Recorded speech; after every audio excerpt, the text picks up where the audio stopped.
Assalamualaikum warahmatullahi wabarakatuh. Perkenalkan, nama saya Ariyanti Dwimawarti, NIM 1903 1111100079 dari program studi Agroteknologi kelas C.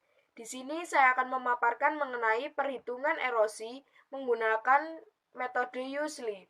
Video ini untuk tugas ujian akhir praktikum mata kuliah Manajemen Sumber Daya Lahan.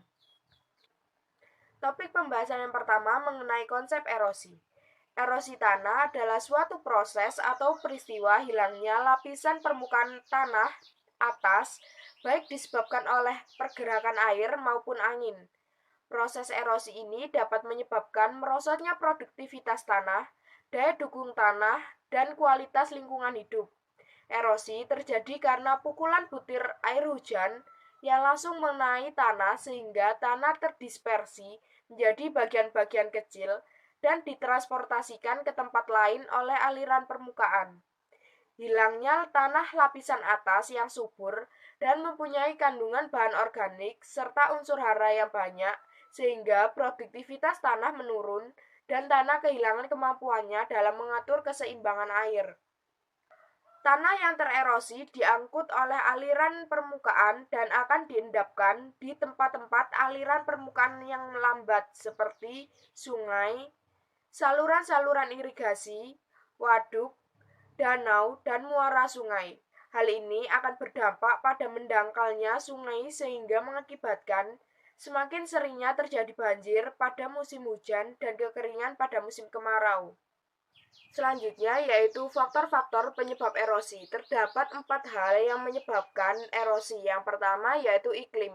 Pada daerah tropis, faktor iklim yang paling besar pengaruhnya terhadap laju erosi adalah hujan. Besarnya curah hujan menentukan kekuatan dispersi, daya pengangkutan, dan kerusakan terhadap tanah.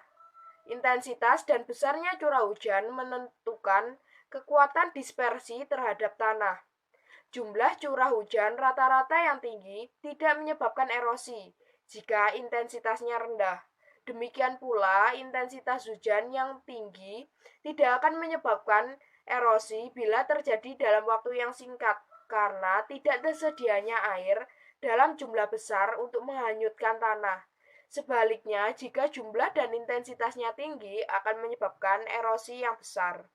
Faktor yang kedua yaitu topografi. Topografi diartikan sebagai tinggi rendahnya permukaan bumi yang menyebabkan terjadinya perbedaan lereng. Kemiringan dan panjang lereng adalah dua unsur topografi yang paling berpengaruh terhadap aliran permukaan dan erosi. Yang ketiga yaitu tanah. Tanah merupakan faktor penting yang menentukan besarnya erosi yang terjadi. Faktor-faktor tanah yang berpengaruh antara lain ketahanan tanah terhadap daya rusak dari luar baik oleh pukulan air hujan maupun limpasan permukaan, dan kemampuan tanah untuk menyerap air hujan melalui perkolasi dan infiltrasi. Yang keempat yaitu vegetasi. Pengaruh vegetasi terhadap aliran permukaan dan erosi dapat dibagi menjadi 4 bagian, yaitu intersepsi hujan oleh tajuk tanaman, mempengaruhi kecepatan aliran permukaan dan kekuatan perusak air, pengaruh akar dan kegiatan biologi yang berhubungan dengan pertumbuhan vegetatif dan pengaruhnya terhadap porositas tanah, transpirasi yang menyebabkan keringnya tanah. Topik pembahasan selanjutnya yaitu metode USLI. USLI merupakan suatu model parametrik untuk memprediksi erosi dari suatu bidang tanah. USLI awalnya dikembangkan untuk estimasi erosi tanah di lahan pertanian atau topografi yang landai. Namun saat ini telah dikembangkan pada prediksi erosi pada penggunaan lahan. USLI menghitung erosi tanah sebagai hasil dari 6 faktor yang mewakili curah hujan dan erositas limpasan atau dilambangkan dengan R, erodibilitas tanah yang dilambangkan dengan K, panjang lereng yang dilambangkan dengan L, kemiringan lereng yang dilambangkan dengan S, penutup lahan dan praktik manajemen yang dilambangkan dengan C, serta pendukung praktik konservasi yang dilambangkan dengan huruf P. Perhitungan USLI menggunakan A sama dengan R dikalikan K dikali L dikalikan S dikalikan C dikali P. dengan keterangan A merupakan banyaknya tanah tererosi, R merupakan erosivitas curah hujan tahunan rata-rata, K faktor erodibilitas tanah, L faktor panjang lereng, yaitu nisbah antara besarnya erosi dari tanah dengan suatu panjang lereng tertentu terhadap erosi dari tanah. S faktor kecuraman lereng, yaitu nisbah antara besarnya erosi yang terjadi dari suatu tanah dengan kecuraman lereng tertentu terhadap besarnya erosi dari tanah. C merupakan faktor vegetasi penutup lahan.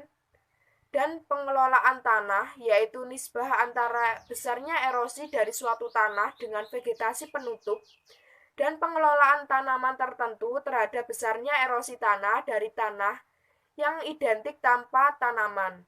P. Faktor tindakan-tindakan khusus konservasi tanah, mulai dari pengelolaan dan penanaman menurut kontur, penanaman dalam strip, gulutan, teras menurut kontur, yaitu nisbah di antara besarnya erosi dari tanah yang diberi perlakuan.